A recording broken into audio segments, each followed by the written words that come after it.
Hey guys, so today I will be discussing momentum, as you can probably tell from the title. But yeah, and momentum is quite an extensive topic, so I will be making multiple videos on this, maybe two or three total, and some on collisions. But for now, I'm going to just cover the real basics of momentum. So momentum is denoted by lowercase p, and it's a vector, and it's equal to the mass times the velocity. And it's kind of like force, where we said force, according to Newton's second law, is mass times acceleration. And actually, if you remember from my previous video, which was on forces in my mechanics series, I said that force is also equal to the derivative of momentum with respect to time, which makes sense because if we assume mass is constant and we know that this is mv, then we get m times dv dt, which is just ma. And this second formula, in my opinion, is actually a lot better than the first formula, because this one only works if your mass is constant, whereas this is a more universal formula. So I actually prefer this formula for force. In fact, I believe this was actually Newton's original second law, and this is just a simplified version, which only works if the change in mass is constant, or if there is no change in mass, or if the change in mass is like infinitesimally small, so that it can just be treated like it's negligible. So yeah, and another quantity that's kind of important is impulse, and impulse is denoted by J. It's equal to the change in momentum. And another formula you can use is it's also the average force. Actually, it's but yeah, okay. It's the average force times some time interval, and this can also be written as just the integral of force times time from an initial time to a final time. And we can actually find that this is equal to the change in impulse because we plug in m dv dt times dt, and these cancel out, and we get the integral of m dv, which is just m delta v, which is just the change in momentum. So yeah, an impulse is since it depends on both force and time. Impulse could be high even if you have a low force and a high time interval, and it could be low if you have a high force and a low time interval. Or sorry, it can also be high if you have a high force and low time interval.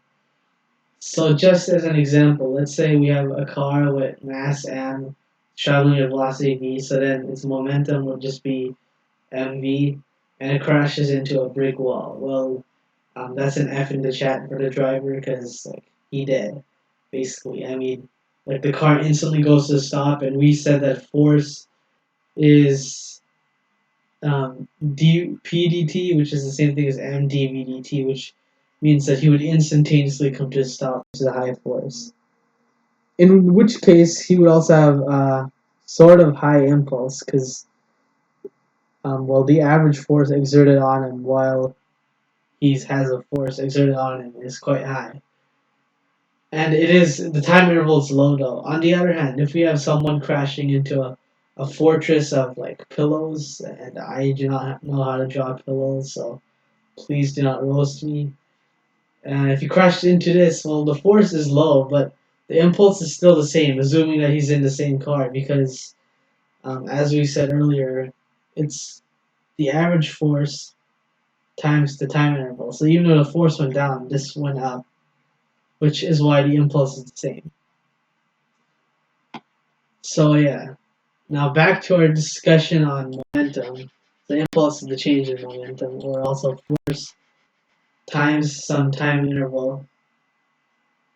Okay, so back to momentum. As I said earlier, this equation that we're taught in school and stuff, is not wrong, but it's not very useful in the grand scheme of things. I mean, sure, if you for most things on Earth, like they don't really lose much mass in processes, so we could use this since there's like little to no change in mass. Like for instance, if we have a car and the car is accelerating and we want to find the okay, that's terrible. I'm not an artist, but if the car is accelerating, then like we could just say that it's massive acceleration, even though it's losing some mass in the air because this is negligible. On the other hand, let's say we have a system where the change in mass is not negligible, and a good example of this is actually a rocket. So let us draw our rocket. So as I said earlier, the change in mass for this is not negligible. Like it exhausts fuel so rapidly that there are literally entire parts of it dedicated just to storing fuel. So now we cannot ignore the change in mass. So the question is, how would we find the force exerted on the rocket, or in other words, the thrust, which is just the force that the exhaust exerts on the rocket to propel it forwards? And so we're actually going to be doing a quick derivation, and it's actually not too bad. It's not rocket science. Well, okay, it is rocket science, but it's very, very, very like superficial stuff. Okay, so with that being said, let's actually start derivation. So let's say that this is a rocket. It initially has mass m, and it's going at speed v. Yeah. Okay, now let's say that in some small, infinitesimally small time interval, delta t, it loses some mass, which we'll call negative delta v, or sorry, negative delta m. In which case, for mass to be conserved, and also let's call the fuel and the rocket our system. So we're gonna be keeping track of the momentum of both the fuel and the rocket. And actually, so I'm gonna color code this. So red will be initial color, the initial state of the rocket, and I'm gonna use gray to represent what changed after this time interval delta t. So after delta t, let's say it ejects some fuel, which okay, actually not that's too bright. Let's okay, that's I think this should work. Okay, so after some time interval delta t, it loses some mass and negative delta m. Well, for the mass to be conserved, now the rocket has to have a mass of m plus delta m. And keep in mind, delta m is negative. Because it wouldn't make sense for the rocket to gain mass after losing mass, because that's just dumb. So yeah, and now let's say that the velocity increases. Since there's less mass and the force is the same, so it would have to accelerate. So now it's v plus delta v. Okay, so then the force, and now let's for a moment only look at the rocket and actually, okay, so the force that is exerted on the rocket, or in other words, the thrust. Actually, no, sorry, not the thrust, but okay, well, oh yeah, okay, so let's actually try finding the external force acting on this whole system. So the rocket and the fuel system. And if we go back up here, we can see that force is the change in momentum with respect to time. So we know that another version of this is actually that the external force acting on some system is equal to dp dt. And what this means then is that momentum is conserved if there are no external forces acting on a system. And that's actually called the law of conservation of momentum. I'll touch on that in my next video more when I talk about collisions. But for now, let's say this is our system and there are no external forces acting on it. So basically, whatever we put here has to be equal to 0. So then, let's take a limit as delta t approaches 0. So it's kind of like a derivative. Well, it basically is a derivative. So we're looking at some infinitesimally small amount of time delta t. And we want to find the force, so that would be delta p delta t, where this is the change in momentum and this is that time interval. Okay, so then we know that the change in momentum is the same thing, or the change in anything really is the same thing as the final state minus the initial state. So we want to find the momentum of this system after delta t and subtract it from the momentum before delta t. Okay, and if we do that, so after delta t, we get that this is our mass. This is the mass of the rocket, right? And then this is the mass of the exhaust. Also, by Newton's third law, we know that since the exhaust exerts a force on the rocket, since the rocket ejects the exhaust with a force, we have the thrust, right, which is the force that the exhaust has on the rockets. And we know that since the exhaust is ejected from the rocket, it has to have some velocity. And so we shall call we shall call the velocity of the exhaust u. Okay, so then what we have now is our final total momentum. Well, first of all, for the rocket, we know that the new mass is m plus delta m. The new velocity is v v plus delta v. So this is the new momentum of the rocket. And also keep in mind that since the system also includes the exhaust, we have to take this into consideration. So then we also have negative delta m times the velocity u, which we said the exhaust has. And keep in mind, this whole thing is just the final momentum of the rocket gas system. And so this is minus the initial momentum, which is, we said was, so this is initially v and this is m, so it's just minus capital M v. And yeah, and then this whole thing is over delta t.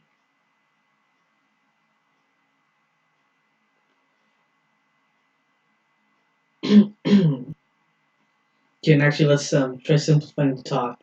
So we have mv now if we factor, or not factor, if we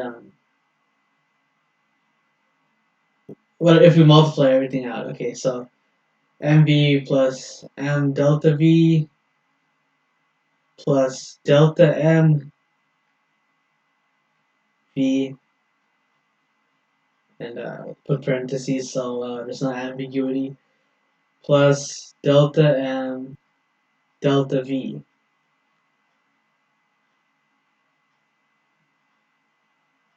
Okay, minus delta m u minus m v.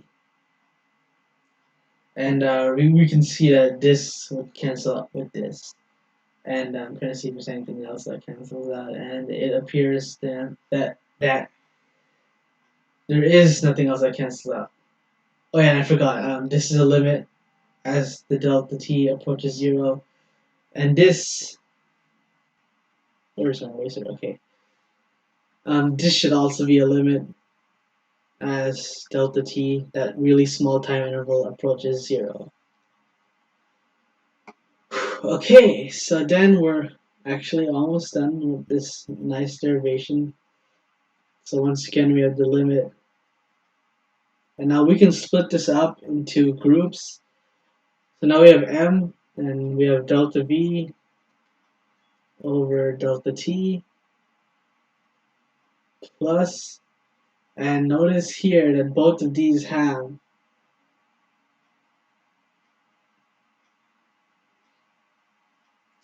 both of these have a lowercase or delta m, and then this has delta m as well. And also, okay, what was it? Oh,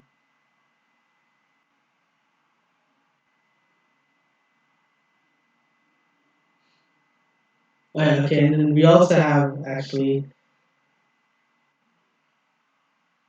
delta V. So here we have delta V times delta M delta T plus V minus U times delta M delta T. And actually, not the problem is why these are not supposed to be capital. So to avoid confusion, so yeah, these are lowercase. Okay, yeah, that makes a lot more sense. Okay then, so now that we have this nice limit, we obviously know how derivatives work. So it's basically would be over an infinitesimally small time. And since it's approaching zero, we can rewrite this as m times dv dt plus, sorry, plus, okay, so let's look at this. So here we would have dv dm dt. However, since these two are both like infinitesimally small values, we would have the dv dm is about zero. Since like we're multiplying two super duper duper small values, so we can actually neglect that part. And if we look at our final product here, we would have v minus u times dm dt.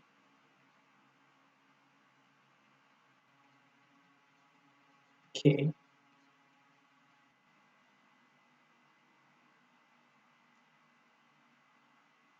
And let's also change something. So we still have mdvdt.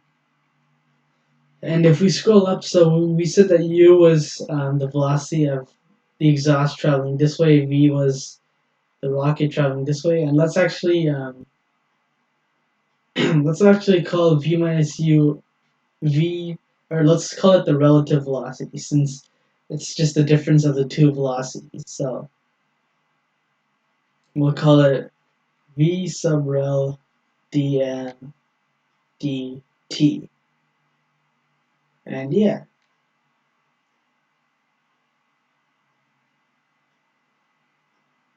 okay. So now basically, since there are no external forces acting on this whole system, we know that this has to be zero, which, yeah, it makes sense. So then we would have that m dv dt is equal to negative v rel dm dt.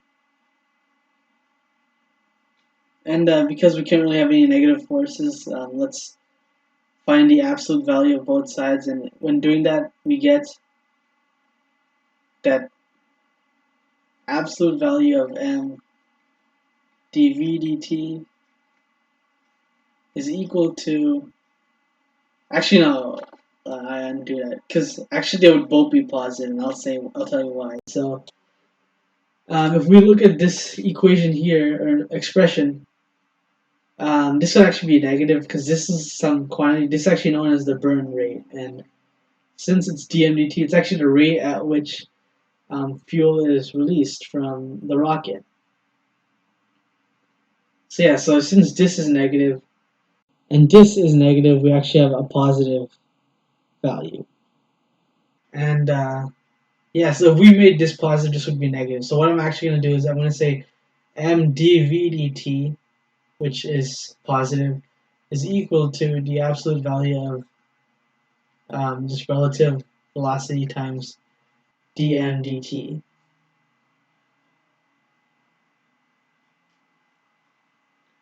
And yeah, and believe it or not, this right here is actually equal to the thrust. So we have derived the thrust. Okay, so what does this all mean? So if we go up here, now let's consider this whole system. So we know that there are no external forces acting on the system, and so its momentum is conserved, which is why we said that here the external forces acting on the system is zero. However, if we look at the rocket, okay, I hate it when this happens. I accidentally switched the size. If we look at the fuel as an individual system and we look at the rocket as an individual system, then these two both exert forces on each other, right? So this is the force that the rocket exerts on the fuel, and this is the force that the fuel exerts on the rocket, which is the thrust. And so, yeah, so that's basically.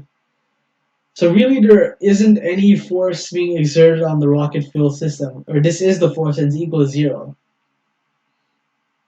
And this equation here actually makes sense because if we have dp dt, and we said that that can also be written as d over dt times mv, and since they can both change, now we have m dv dt plus v dm dt.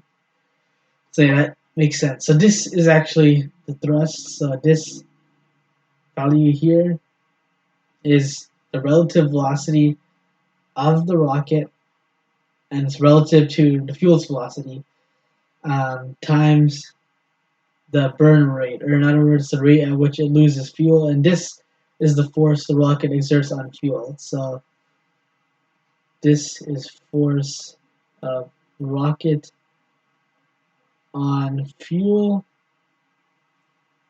and by Newton's third law, they should have equal and opposite directions, or sorry, equal magnitudes in opposite directions. And this is the force of fuel on rocket.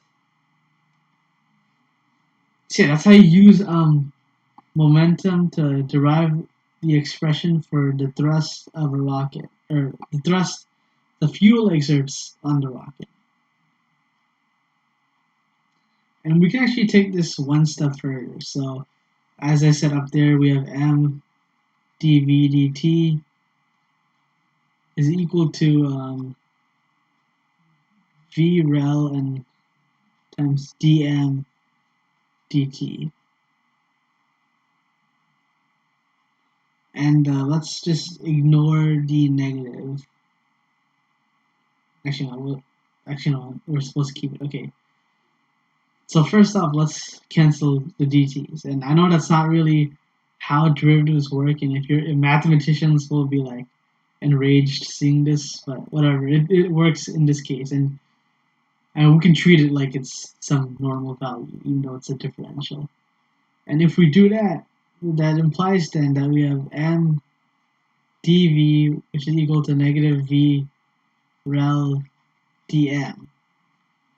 Okay, now let's divide both sides by m, and we get dv is equal to negative v rel times dm over m. And now let's integrate both sides.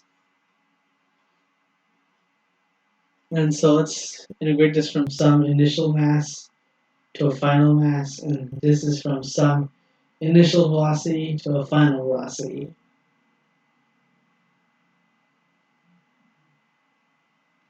Okay, and if we do that, we get that the change in velocity, or in other words, the final velocity minus the initial velocity, is equal to negative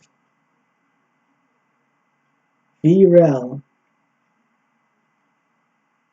times the natural log of the final mass over the initial mass.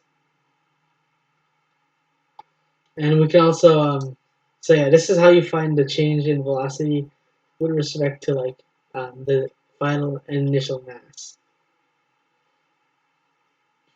And you can also write this as using some properties of logarithms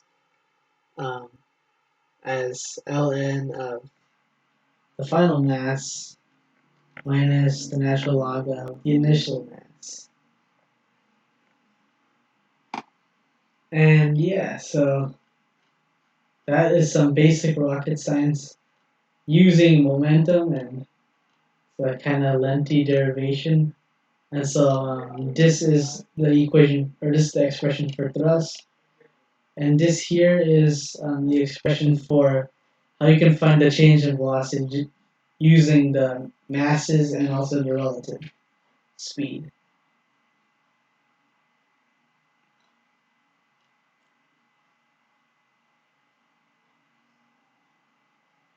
And yeah, so, and actually, you know what? I feel like I'm not gonna make multiple part series. Yeah, I think it's just best if I cover all of momentum in one video. So yeah, let's talk about collisions now. So there are basically two types of collisions. Well, technically there's four, but for the sake of simplicity, I'm going to say that there's two. So the two main types of collisions that there are inelastic collisions and elastic collisions. And when I say elastic, I don't mean like a rubber band or that it's a collision with a rubber band. It means something else entirely. But yeah, so before I talk about collisions, actually, let me talk about systems of multiple masses. Because it's important. Because the collisions involve multiple masses. So one important formula to keep in mind is the formula for the position of center mass. And the formula for that is just the total mass times, or the reciprocal of the total mass times the individual masses times their positions added up.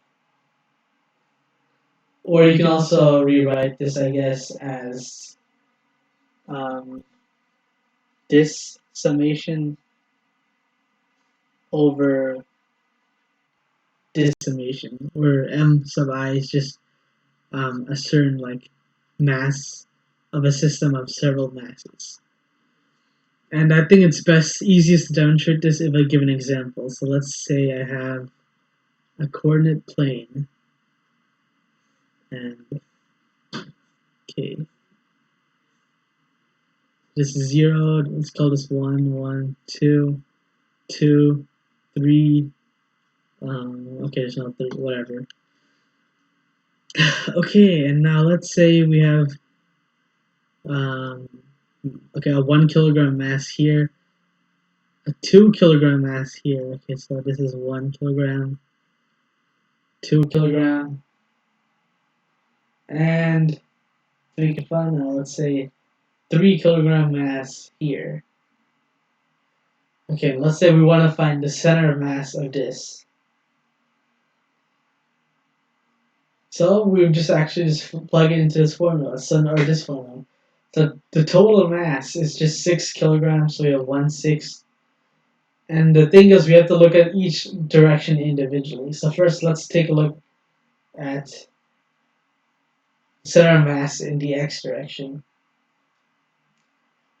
Okay, so okay, so this mass here, its x coordinate is 1, and for now we're not going to care about the y component of the center mass. So let's only look at the x component. So the x coordinate is 1, and this is 1 kilogram. So we have 1 times 1 plus the x component of this is 2, and it's 3 kilograms. So 2 times 3 plus the x coordinate of this is 3. It's 2 kilograms. So it's 3 times 2. And if we divide that, okay, so we have 1 plus 6 is 13. So we have 13 over 6. And so this is just our x coordinate. Now let's look at the y coordinate. So the y position of the center mass is, once again, the total mass has not changed, so it's still 1/6. And actually, I don't even need the summation symbol because I'm adding it up anyway. So 1/6. Okay, the y coordinate of this is also 1, so we have 1 times 1 again. the y-coordinate of this is 0, and the y-coordinate of this is 2. And we get 5/6. So then the center of mass is equal to, or this would be a vector going to the center of mass, but this would be equal to 13/6 and 5/6. Or you can write it as 13/6 I hat plus 5/6 j hat, whatever suits you, and units. So, let's see, so 13/6 would be a little over 2, 5/6 would be a little under 1. So our center mass would be about here. And keep in mind, these all have different masses. So yeah, that's how you'd find the center mass of a system of several masses. And the neat thing is that since we know that velocity is just the derivative of position with respect to time, the center of velocity is that the formula for center of velocity is literally just the same thing as this, but instead it's using the individual velocities. So yeah, that's how you'd find, or not center of velocity. Why did I say center of velocity? No, that's so stupid. The velocity of the center of mass is this. And also keep in mind this formula only works for like a system where you have several point masses, or masses that can be treated like points. Now if I had one like long object like this, and let's say the mass is uniformly distributed, so the density is the same throughout, then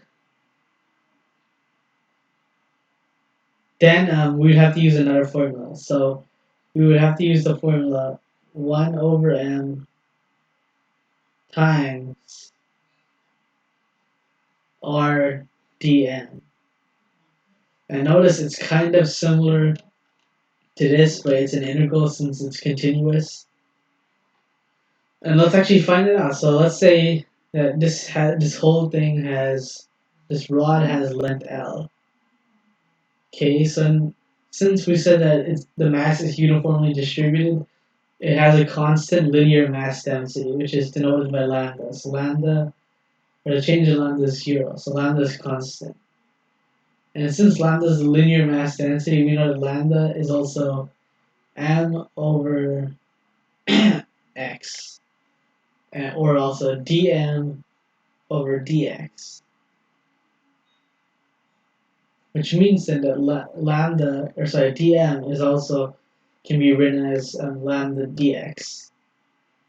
So to find the center mass of this, and let's assume that, let's ignore the height. Let's pretend it's completely flat and we want to find the horizontal center mass.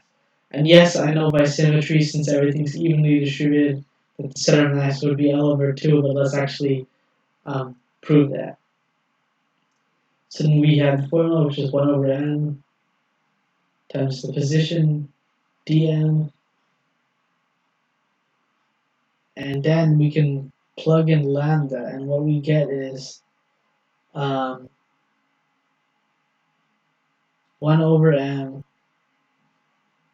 times r, and actually we're looking at the horizontal position, so it's dx.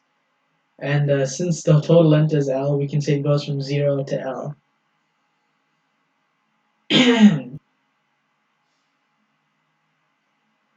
And also in this case, since we're not looking at the vertical, the vertical part of the thing, we could actually rewrite this as x dm, since we're only looking at it horizontally anyways. And so this would also be an x, okay. And let's actually take the lambda outside. We have lambda over m is equal to x dx. Okay, and it's from 0 to L. Those are the bounds. And so we have lambda over m. Now it's times 1/2 x squared from 0 to L, which is just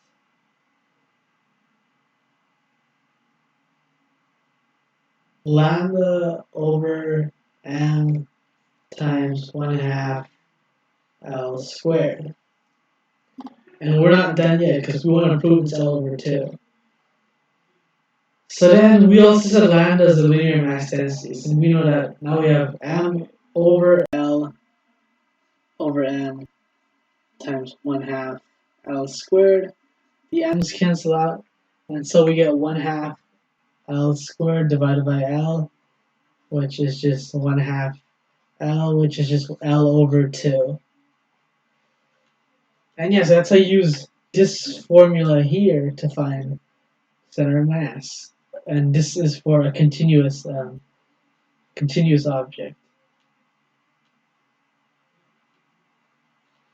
Okay, now that we talked about center of mass, I think it is finally time to talk about collisions. And let me just clear everything to make it neat.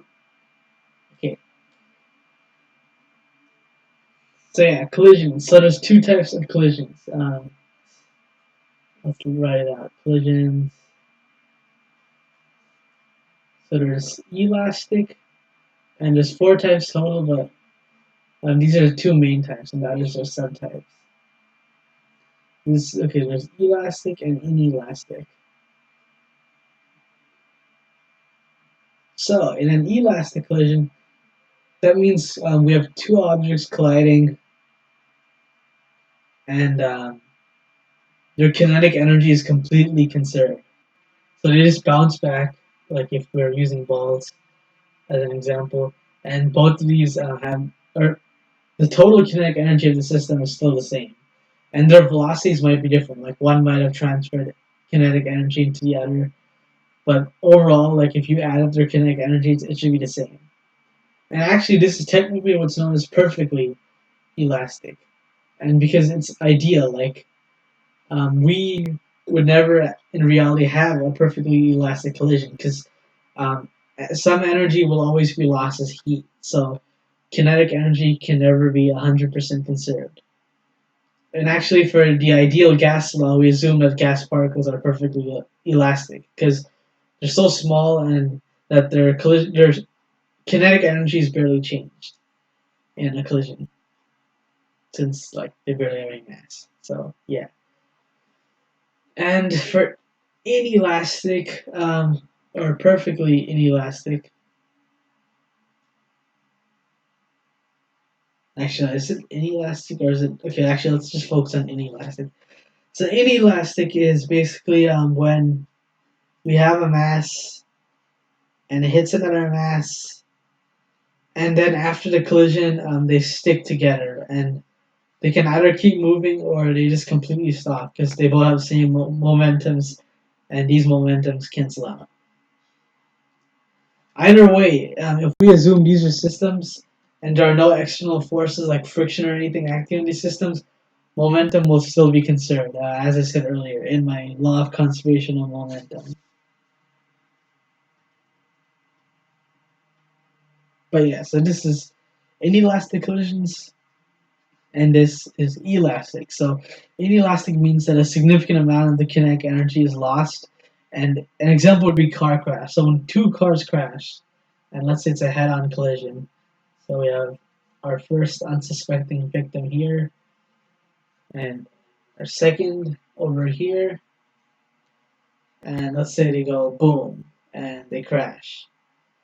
Well, then the kinetic energy would be lost in 3 main different ways. One, it would go into deforming the cars, so it would form dents and stuff, and the cars would be damaged. 2, it would go into um, heat, so some of it would be lost as heat. And 3, some of it would be lost as sound. And yeah, so kinetic energy will not be conserved. A significant amount is lost. And so what's characteristic of this is objects stick together after. Okay, after collision. Now, I totally did not forget how to spell after. And here, kinetic energy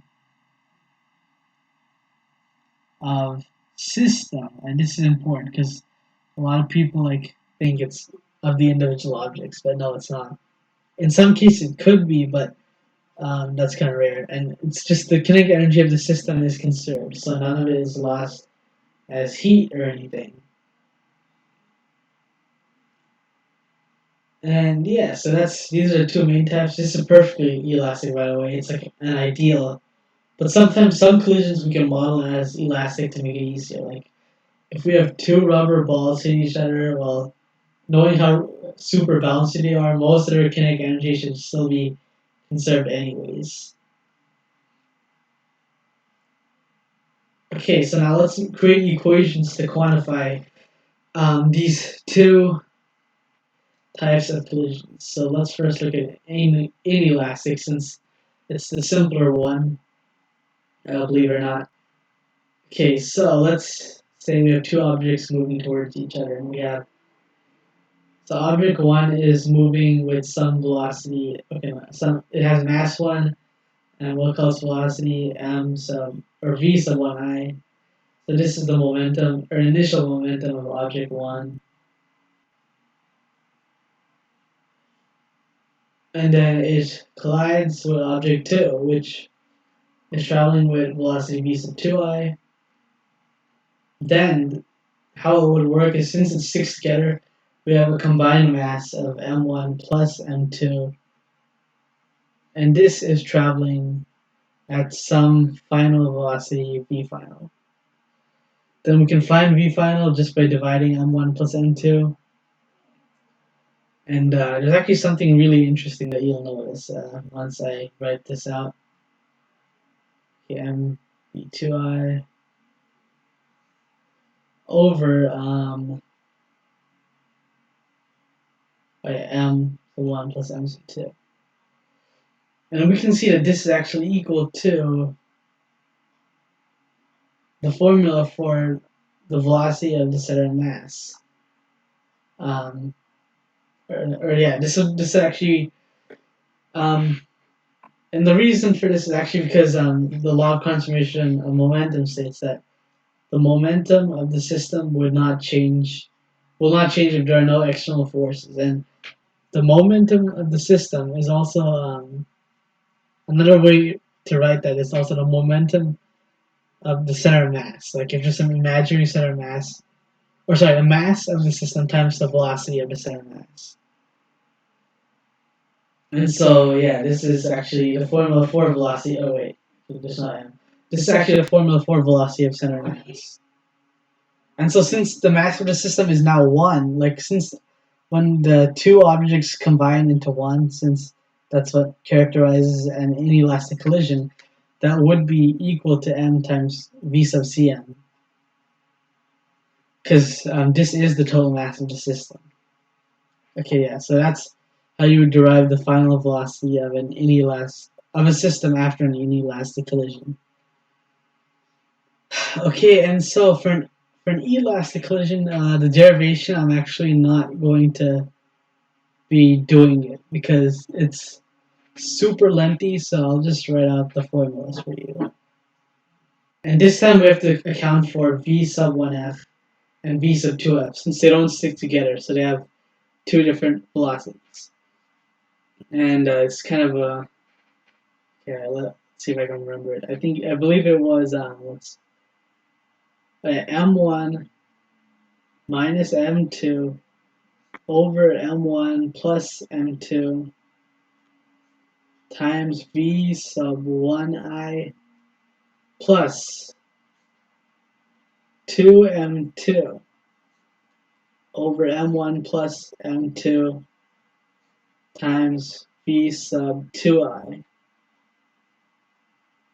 And this would be equal to m sub 2 minus m sub 1 over m sub 1 plus m sub 2 v sub 2I plus 2m sub 1, so you can see it's kind of similar, over m1 plus m2 times v sub 1I.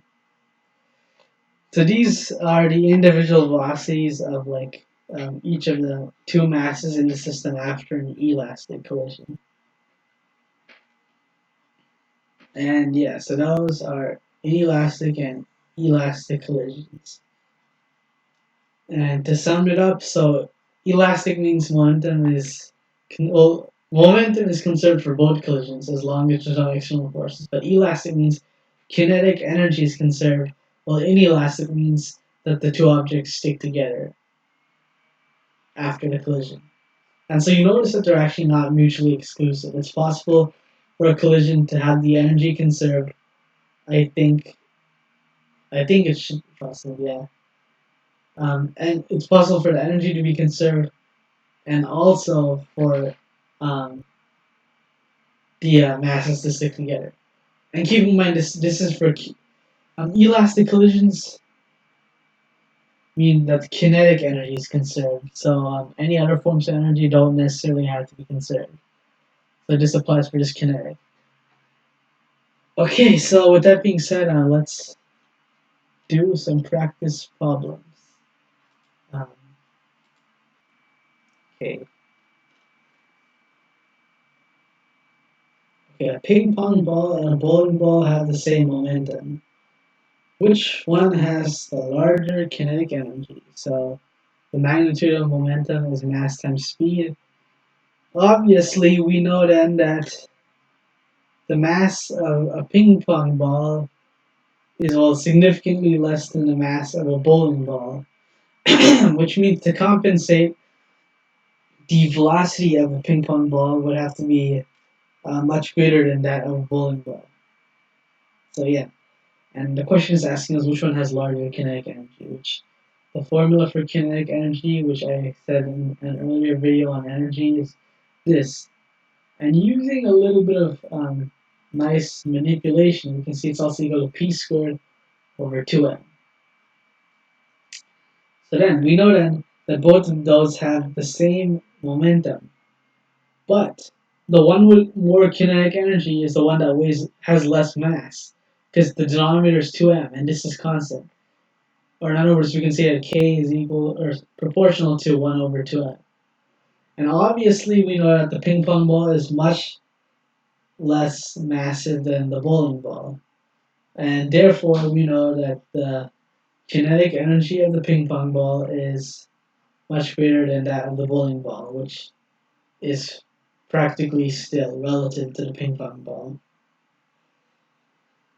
Okay, so yeah, that was not too bad. Let's see. Okay, this is actually a somewhat similar question. So, you are stuck in outer space and want to propel yourself as fast as possible in a certain direction by throwing an object in the opposite direction. You note that every object you have ever thrown in your life has the same kinetic energy. Assuming that this trend continues, you should A. Throw a small object with a large speed, B. Throw a large object with a small speed, C. It does not matter. Okay, so now every object you've thrown has the same kinetic energy. And now for this one, so we said k is equal to 1/2 mv squared, p is equal to mv.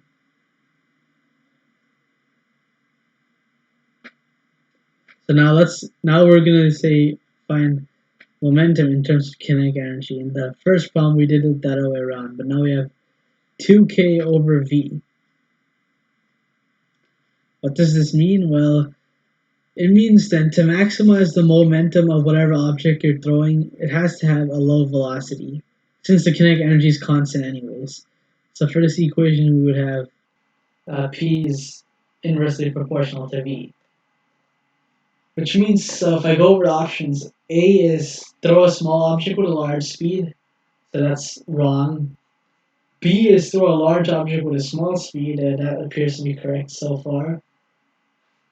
And C, it does not matter. Well, it clearly does matter, so that's wrong. So our answer is B. So if you throw a large object, so remember, kids, if you're ever stuck in space, just throw a large object to propel yourself. Yeah, the more you know. Okay, so how should you build a car in order to reduce the likelihood of injury in a head-on crash? Okay, so A, make the bumper be rigid. B, make the front of the car crumple when large forces are applied. C, make the front of the car crumple easily when small forces are applied. Okay, that's obviously can't be right. I mean, B sounds like a better answer. So if B is wrong, C is definitely wrong. Well, if B is right, C is also wrong. So C is stupid. Yeah. D is make the front of the car be rigid so that it does not crumple at all. Well, that's not a good idea. I mean, whoever the poor driver is gonna get yeeted like out of the car. C, install a set of or sorry, E, install a set of springs in front of the car so that it bounces backwards after the collision. That's stupid. It's gonna start flying backwards. Cause sure, you need for a brief moment of time you're not gonna be moving, but then you're gonna have spring potential energy from the spring being compressed turn into kinetic energy again, and then your car's gonna yeah. So I think it is B. Make it crumple when large forces are applied, because when it crumples, it absorbs a lot of the force, or it makes the collision last longer. And as I said earlier, actually, impulse is the average of the sum of forces times the time it takes.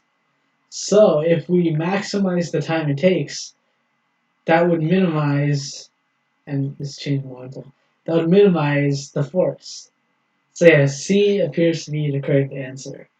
Dang it. Okay.